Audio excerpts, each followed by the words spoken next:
नमस्कार, आप देख रहे हैं देश की बात। भारतीय कुश्ती संघ के निलंबन के बड़े फैसले के बाद खेल मंत्रालय ने भारतीय ओलंपिक एसोसिएशन को एक पत्र लिखकर फैसले की जानकारी दी है और कहा है कि भारतीय कुश्ती संघ के रोजमर्रा के कामकाज को देखने के लिए एक अस्थायी पैनल बनाया जाए।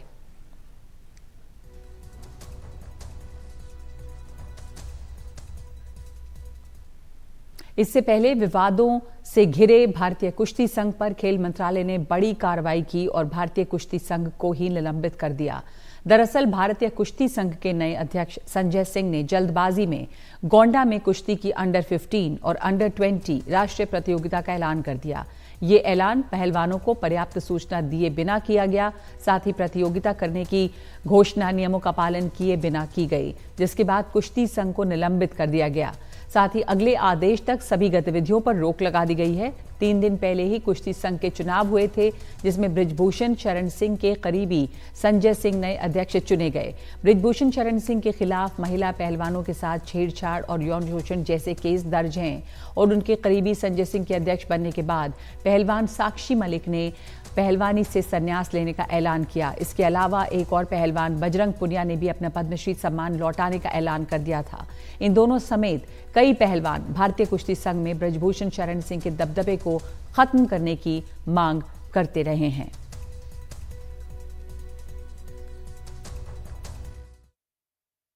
में जो कारण दिया गया, एक तो दिया गया है कि 60 टर्म में आपने अंडर 15 और अंडर 20 नेशनल का घोषणा किया। दूसरा रीजन दिया गया है कि ऑफिस आप उसी पुरानी जगह से चला रहे हैं। तीसरा दिया गया कि नंदिनी नगर में आपने क्यों दिया, और चौथा दिया गया कि ये डिसीजन, उस डिसीजन में लोचब नहीं मौजूद थे। यही 4 डिसीजन दिया गया है, मतलब 4 कारण दिया गया है।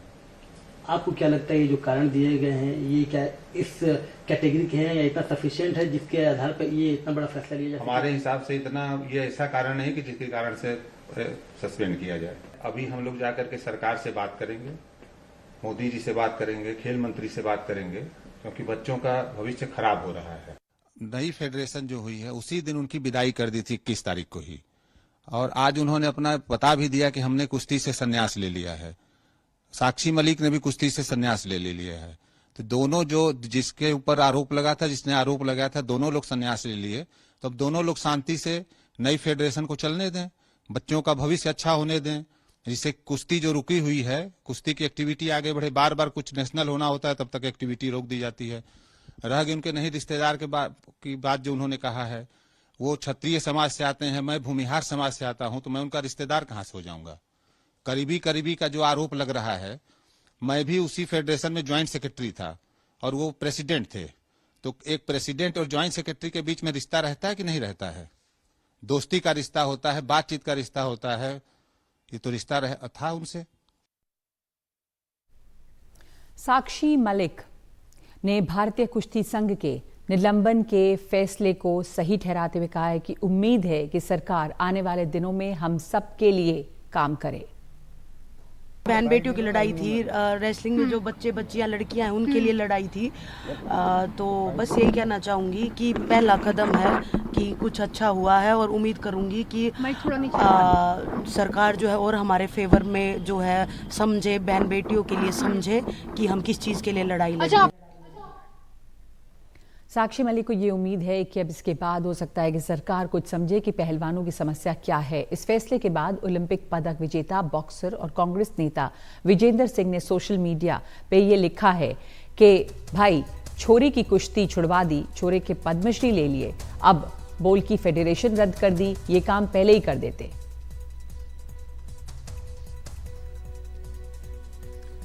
पूर्व ओलंपियन गीता फोगाट ने खेल मंत्रालय के इस फैसले के बाद ट्वीट किया है कि खेल मंत्रालय ने भारतीय कुश्ती संघ को निलंबित किया, भले ही देर से, पर एक उम्मीद की किरण जरूर जागी है कि पहलवानों को इंसाफ मिलेगा।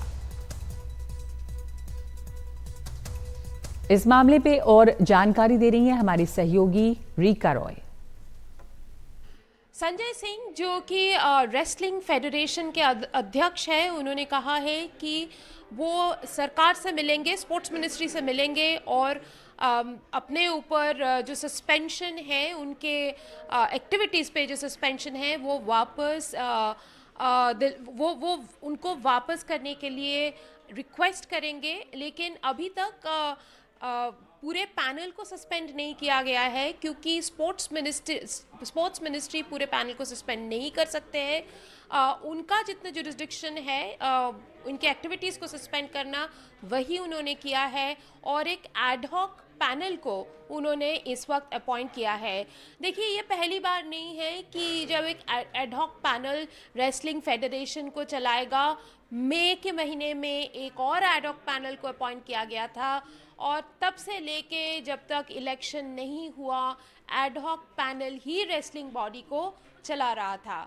और उनका काम क्या था? डे टू डे अफेयर्स, यानी कि लड़के लड़कियों को टूर्नामेंट में भेजना, रैंकिंग टूर्नामेंट्स करना, ट्रायल करना, उनके सारे प्रेपरेशंस को देखना, ओलंपिक, क्योंकि अगले साल ओलंपिक है, और जो सारे ऑपरेशंस है इसको रन करने के लिए कमेटी चाहिए। तो एडहॉक कमेटी ये सारे उनके देखरेख में ये सारा कुछ हो रहा था। उम्मीद ये थी कि इलेक्शन के बाद जब नया पैनल आएगा, जब इलेक्टेड बॉडी आएगा, तो वो ये भार संभाल लेंगे। लेकिन सुबह आज सरकार ने ये जो पैनल है इनके एक्टिविटीज़ पर उन्होंने प्रश्न जताया। उन्होंने बोला कि ट्रायल्स जो कि उन्होंने नंदिनी नगर में कंडक्ट करने वाले हैं, वो स्पोर्ट्स कोड के तहत नहीं है। स्पोर्ट्स कोड के तहत उनको एक एग्जीक्यूटिव कमेटी मीटिंग बुलाना था, और उस मीटिंग में तय होना था कि कब लड़के लड़कियों को ट्रायल्स के लिए बुलाया जाए। तो ये एक हो गया जो फ्लाउटिंग था। दूसरी बात ये है कि रेसलिंग फेडरेशन के जो सारे कार्यक्रम वो बृजभूषण शरण सिंह के बंगलों से ही होता रहा, और ये जो इलेक्टेड पैनल है वो अभी तक वो प्रेमाइसेस यूज़ करते रहे। तो सरकार को इस पर भी आपत्ति है कि जो न्यू इलेक्टेड बॉडी है उनको अपना ऑफिस देख लेना चाहिए, ताकि बृजभूषण की जो पहला ऑफिस है वो यूज़ ना हो। ये जो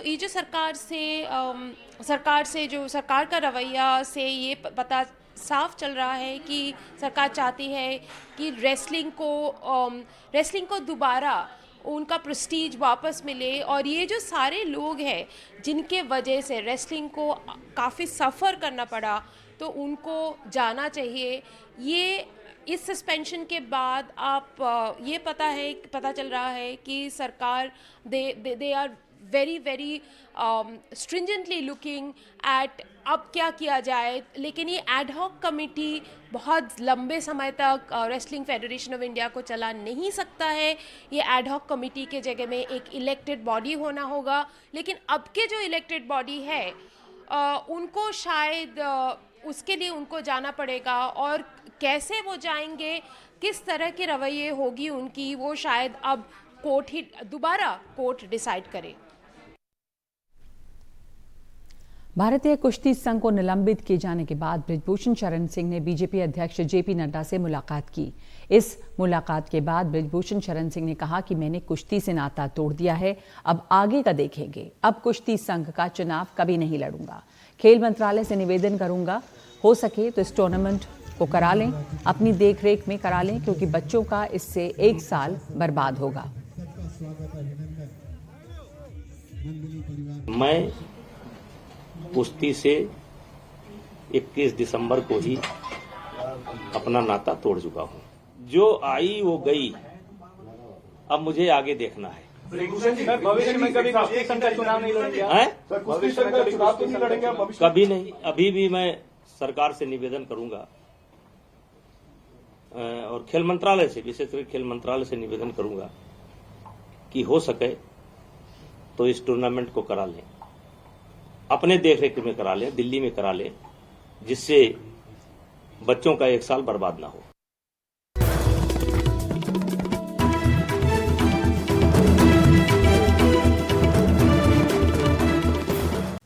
कश्मीर में एक बार फिर से टारगेट किलिंग हुई है, और इस बार आतंकियों ने बारामूला के कटमुल्ला इलाके में एक रिटायर्ड पुलिस अधिकारी को निशाना बनाया है। आतंकियों ने यहां की एक मस्जिद में नमाज के दौरान पूर्व एसएसपी मोहम्मद शफी पर ताबड़तोड़ फायरिंग की, जिसमें उनकी मौत हो गई है। हमले के बाद इलाके की घेराबंदी की गई है और आतंकियों की तलाशी जो है इस वक्त वो जारी है। जो तस्वीरें आप देख रहे हैं वो कुछ देर पहले की तस्वीरें हैं। ये बारामूला का हादसा है। अज़ान के वक्त मैं अज़ान सुन रहा था, मैं सोया था तो लेकिन अज़ान सुन रहा था। उसके बाद जब उसने अशहदु अल्ला इलाहा इल्लल्लाह पढ़ा तो फायर की आवाज़ हो गई। मैं समझा क्योंकि हमारी माइक खराब थी, मैं समझा शायद क्योंकि मैं ही ठीक करता था, मैं समझा मत माइक खराब हो गई या उसका मत या कुछ फट गया, उसी की आवाज़ आ गई। हमने बस सीरियसली नहीं लिया। उसके बाद मेरी बहू ने खिड़की से, क्योंकि हम नमाज पढ़ने के लिए उठ रहे थे, मेरी बहू ने कहा कि उधर रोने की आवाज आ रही है। बाद में हम गए वहां पर तो उधर मेरे भाई ये रोज अजान देता था, रोज अजान इतवार के रोज आते हैं।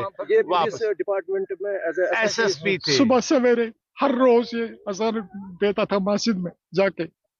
आज भी तवक्का के मुताबिक वो 6:05 मस्जिद में दाखिल हो गए, अजान देने लगे। इसी दौरान मैंने ड्रम की आवाज सुनी, एक बड़ी भारी फायर की आवाज, वो भारी आवाज थी। 4-5 मिनट मैंने वेट किया। इसी रास्ता में मेरी बच्ची जो ऊपर वाली मंजिल में सोई थी दौड़ के आई। उसने मुझे कहा, पापा आप बैठे हो, शफी अंकल मर गए। जब हम मौके वारदात पर पहुंचे तो हमने देखा जो यहाँ पर हमारी माइक लगी अजान के लिए, उसके पीछे एक खिड़की है, कोई खिड़की का शीशा पूरा थोड़ा टूट चुका था और उसके वो छींटे मस्जिद में गिरे थे सारे। और जम्मू कश्मीर के पूर्व मुख्यमंत्री फारूक अब्दुल्ला ने सरकार पर सवाल खड़े किए हैं।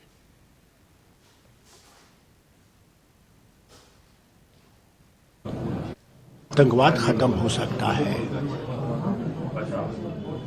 सिर्फ चिल्ला चिल्ला के ये कहना कि कश्मीर बिल्कुल ठीक हो गया क्योंकि टूरिस्ट आ रहे हैं। अगर एक भी टूरिस्ट शिकार हो गया तो ये टूरिज्म सेकंड में खत्म हो जाएगा। वो तो हमें कहते थे कि 370 जो है वो रिस्पॉन्सिबल है आतंकवाद का। आज तो 4 साल से 370 नहीं है। राजौरी पुंछ आतंकी हमले में शहीद हुए जवानों को आज श्रद्धांजलि दी गई। सेना के 4 जवान गुरुवार को सूरनकोट के पास डेरा वाली गली के पास 2 वाहन पर आतंकी हमले में शहीद हुए। इन जवानों के नाम नायक वीरेंद्र सिंह, राइफलमैन गौतम कुमार और राइफलमैन चंदन कुमार और नायक करण कुमार है। इस घटना के बाद से इस इलाके में सेना का सर्च ऑपरेशन जारी है, लेकिन आतंकियों का कोई पता नहीं चल पाया है।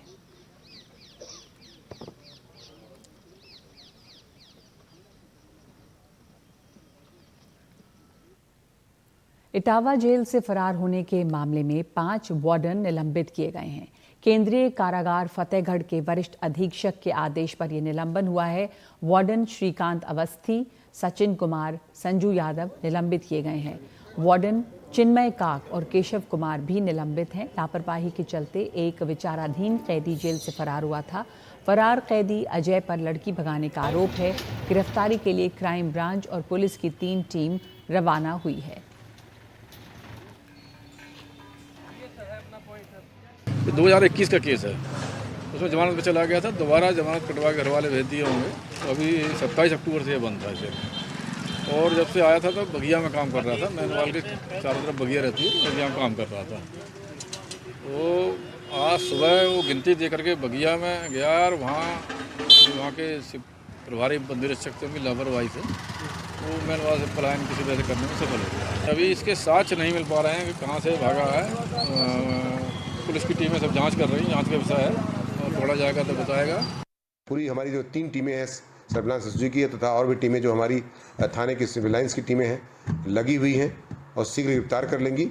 बाकी जो मैंने उनके द्वारा जो जेल अधीक्षक हैं उनको निर्देशित किया है कि अपने कर्मचारियों के खिलाफ रिपोर्ट प्रेषित करें।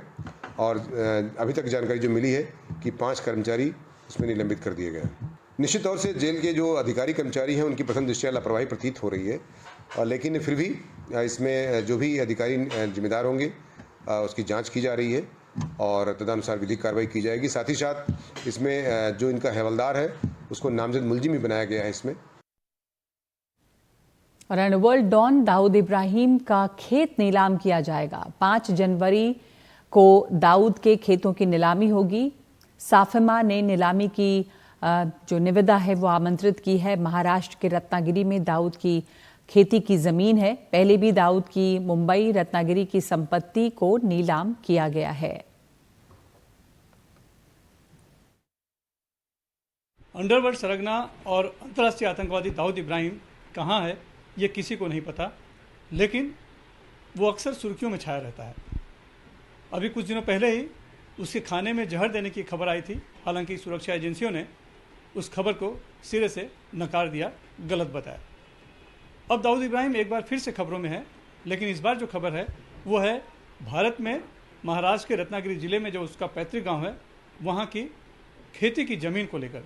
दरअसल तस्कर और विदेशी मुद्रा हेरफेर अधिनियम जो कि साफेमा जो कि एजेंसी है, उसने उसके 4 खेतों की नीलामी के लिए निविदा निकाली है, अखबारों में विज्ञापन दिया है और जिसकी नीलामी जो है कि 5 जनवरी को होनी है।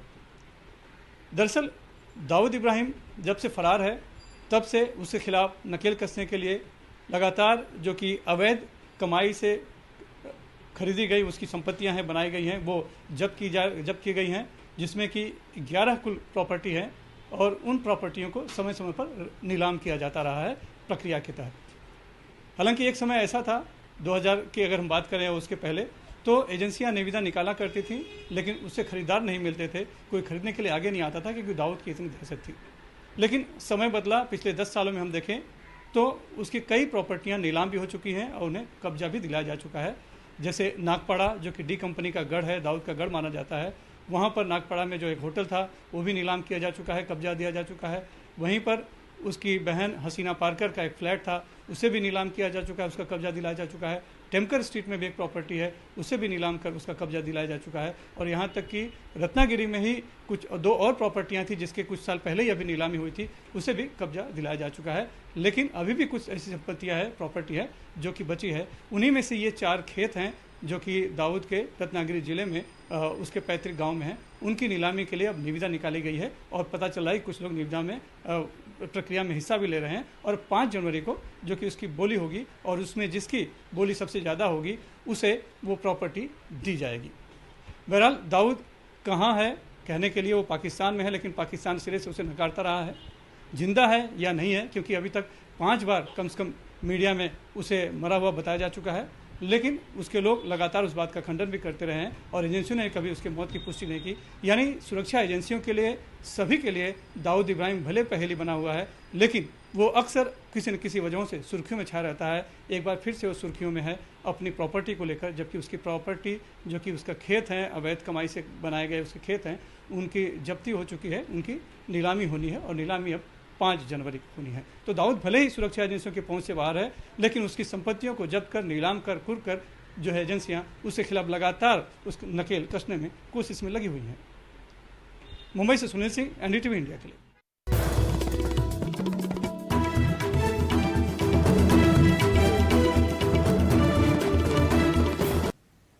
डीएमके नेता दयानिधि मारन के एक पुराने बयान के वीडियो ने एक नया विवाद खड़ा कर दिया है। तमिलनाडु में हिंदी को लेकर खींचतान के बीच इस वीडियो में दयानिधि मारन हिंदी और अंग्रेजी सीखने वालों की नौकरी की संभावनाओं पर बात करते सुनाई दे रहे हैं।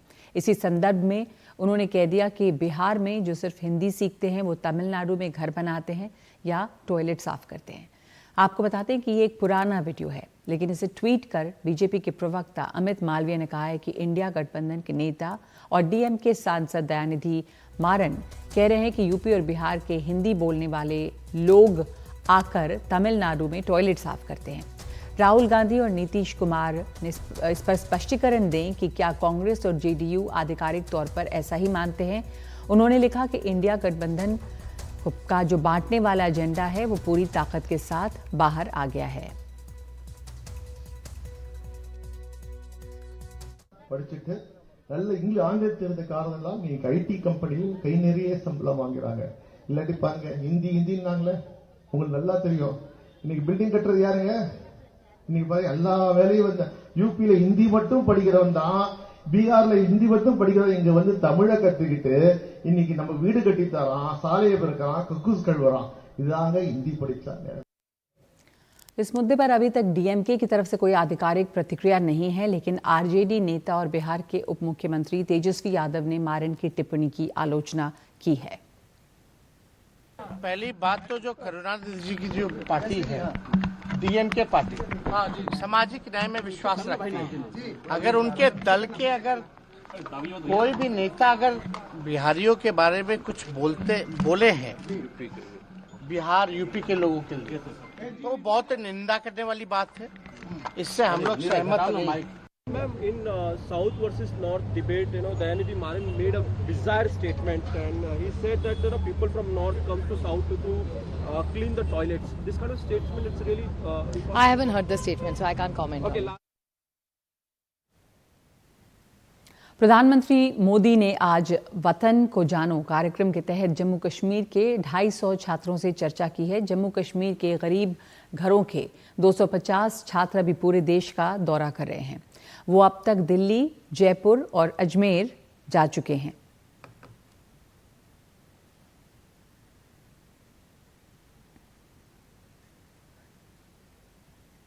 और तमिलनाडु के कई इलाकों में बाढ़ से भारी नुकसान हुआ है और इसकी प्रधानमंत्री कार्यालय ने आज पुनर्वास कार्यों का जायजा लिया है। सूत्रों के मुताबिक आज पीएमओ में इस पर एक उच्च स्तरीय बैठक हुई है। पीएमओ के अधिकारियों ने तमिलनाडु सरकार के अधिकारियों से चर्चा की और बाढ़ के कारण राहत बचाव और लोगों के पुनर्वास को लेकर अहम जानकारी ली।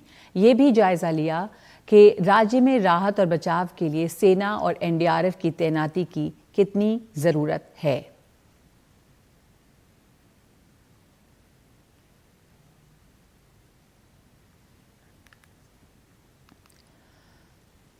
और अब गाजा और फिलिस्तीन के बीच में चल रहे टकराव में जिस तरह से ये इस युद्ध का दायरा बढ़ रहा है, उस पर मोहम्मद गजाली की ये रिपोर्ट। हुती शिया मुसलमानों का एक समूह है जिनका लाल सागर में दबदबा है। ये ईरान के इशारे पे काम करते हैं और इस बारे में जानकारी दे रहे हैं हमारे सहयोगी मोहम्मद गजाली। जब से इजराइल हमास युद्ध शुरू हुआ है तब से ये दो नाम हमारे कानों में, खबरों में, हेडलाइंस में अक्सर आ रहा है, यमन और हूथी। कौन है हूथी? क्या ये एक समुदाय है या एक मजहब के मानने वाले हैं और ये सिर्फ यमन में पाए जाते हैं या कहीं और भी होते हैं? तो समझने की कोशिश करते हैं। सबसे पहला पॉइंट ये है कि हम समझें कि हूथी कौन है। इस्लाम के जो दो सेक्ट हैं, दो ब्रांच हैं, शिया और सुन्नी, तो हूथी जो हैं वो शिया ही समुदाय के एक और छोटे से सबसेट के जैदी जो शिया होते हैं उनको वो उस मजहब के मानने वाले हैं या उसके पैरोकार हैं। दूसरी बात कि ये कहाँ होते हैं, ये यमन मुल्क में है। यमन भी पश्चिमी एशिया का एक मुल्क है जिसकी सरहद सऊदी अरब से लगती है और उसकी एक स्ट्रैटेजिक इंपॉर्टेंस है। अगर कह सकें आसान लफ्जों में तो जियो पॉलिटिक्स, जो अंतर्राष्ट्रीय राजनीति है, उसमें उसके लोकेशन की बहुत महत्व है क्योंकि उसके एक सरहद पर जो है सऊदी अरबिया है। सऊदी अरब के अलावा रेड सी के पास भी उसकी सरहद लगती है, सुएज कैनाल से भी उसकी सरहद लगती है और ओमान जो देश है उससे भी उसकी सरहद लगती है। अब समझने की कोशिश करते हैं कि इजराइल हमास युद्ध से उनका कनेक्शन क्या है। हूथी जो हैं वो शिया हैं और जब 80 के दशक में ईरान में जब ईरानियन रिवॉल्यूशन जिसको हम कहते हैं वहां पर आया था, तो उससे इंस्पायर्ड होकर 90 के दशक में यमन में जो हूथी ग्रुप है उन्होंने सऊदी अरबिया और अमेरिका की नज़दीकियों को, या साफ साफ कह सकते हैं कि जैसे ईरान में रिवॉल्यूशन आने का कारण ये था कि वो पश्चिमी ताकतों के खिलाफ अपने आप को उभार रहे थे, तो उसी से इंस्पायर्ड होकर, उसी से प्रेरित होकर यमन देश में जो हूथी हैं वो सऊदी अरब और अमेरिका की नज़दीकियों के खिलाफ उभरे थे। जब से इजराइल और हमास का युद्ध हुआ है तो अचानक से करीब 7 अक्टूबर जब हमास ने इजराइल पर हमला किया, उसकी सरहद तोड़कर अंदर चले गए और वहाँ पे करीब 1400 लोगों को मारा और उसके बाद 100 से ज़्यादा लोगों को बंधक भी बनाया, 200-400 के करीब। उसके बाद अचानक इस पूरी जंग में हूथी भी खुद ब खुद कूद कर चले आए। इनका कहना है कि जो भी देश इजराइल के साथ समुद्री व्यापार करता है या जो जहाज उसकी तरफ भेज रहा होता है वो उसको जाने नहीं देंगे। और उसके बाद से इन्होंने यमन की ज़मीन से ही रेड सी के बॉर्डर पर से दूर दूर तक मारे जाने वाले मिसाइल छोड़ने शुरू किए और उसके बाद कई समुद्री जहाज़ों को कुछ को एक को इन्होंने अपने कब्जे में भी रखा और उसके बाद जो इन्होंने एक चेतावनी दे दी कि जो भी देश इजराइल के साथ व्यापार करता है या उसकी तरफ जाने वाले किसी समुद्री जहाज को वो वहां से जाने नहीं देंगे। तो एक बड़ा संकट पैदा हो गया है दुनिया के सामने, क्योंकि एक तरफ जहां यूएस के राष्ट्रपति जो बाइडन और उनकी जो पूरी डिप्लोमेटिक टीम है, जब से ये युद्ध शुरू हुआ था, वो मध्य एशिया यानी वेस्ट एशिया के पश्चिमी एशिया के जो अरबी मुल्क हैं, उनमें जगह जगह जाकर सभी कंट्रीज से आग्रह कर रहे थे कि आप इजराइल और हमास के युद्ध में भाग ना लें। और सबसे बड़ी डिप्लोमेटिक विक्ट्री के तौर पर देखा जा रहा था जो बाइडन के लिए कि अभी तक हमास के सपोर्ट में या गाजा के सपोर्ट में कोई देश नहीं आया है। उसी बीच उससे कई 100 किलोमीटर दूर यमन जैसा मुल्क जो है, जो जिसमें अक्सर जो है युद्ध होता रहा है और खुद वहां पर हालात बहुत बुरे हैं आबादी के लिए। वहां भूखमरी है, बच्चों बमबारी वहां होती रहती है, सऊदी अरब के साथ उसके अपने झगड़े हैं। और इन सब के बीच यमन के हूथी ग्रुप का मिसाइल से अटैक करना, ड्रोन से अटैक करना यूएस के लिए, और उस समुद्री इलाके में, रेड सी के इलाके में जो भी देश अपने कार्गो भेजती है या बड़े बड़े जहाज भेजती है, अगर उनका इजराइल से कोई लिंक है तो उन सब पर एक खतरा बन गया है। और इसीलिए समुद्री व्यापार के लिए हूथियों का यह हमला बहुत बड़ी चुनौती बन गई है। चंडीगढ़ से मोहम्मद गजाली, NDTV India.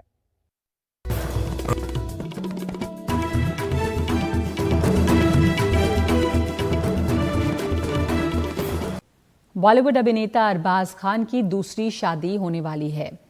Makeup artist शुरा Khan उनकी जिंदगी में शामिल हो रही हैं। मुंबई में बहन अर्पिता खान के घर हो रही शादी के जश्न में खान परिवार के अलावा बॉलीवुड के कुछ बड़े सितारे भी शामिल होंगे। अरबाज खान की पहली शादी मॉडल और एक्ट्रेस मलाइका अरोरा से हुई थी। मलाइका से अलग होने के बाद वो मॉडल जॉर्जिया इंड्रियानी के साथ रहे और अब शुरा खान के साथ उनकी शादी की खबरें हैं।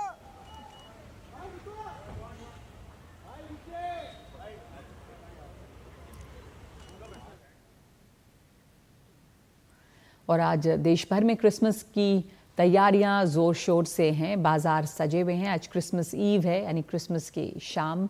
जमकर खरीदारी भी हो रही है। त्यौहार बच्चों के लिए काफ़ी ख़ास है, इसलिए उनसे जुड़े खिलौने, गिफ्ट काफ़ी बिक रहे हैं। बेकरी आइटम, चॉकलेट्स की डिमांड है। 25 दिसंबर के दिन गिरजाघरों में विशेष प्रार्थना की जाती है, उसकी तैयारियां भी चल रही हैं।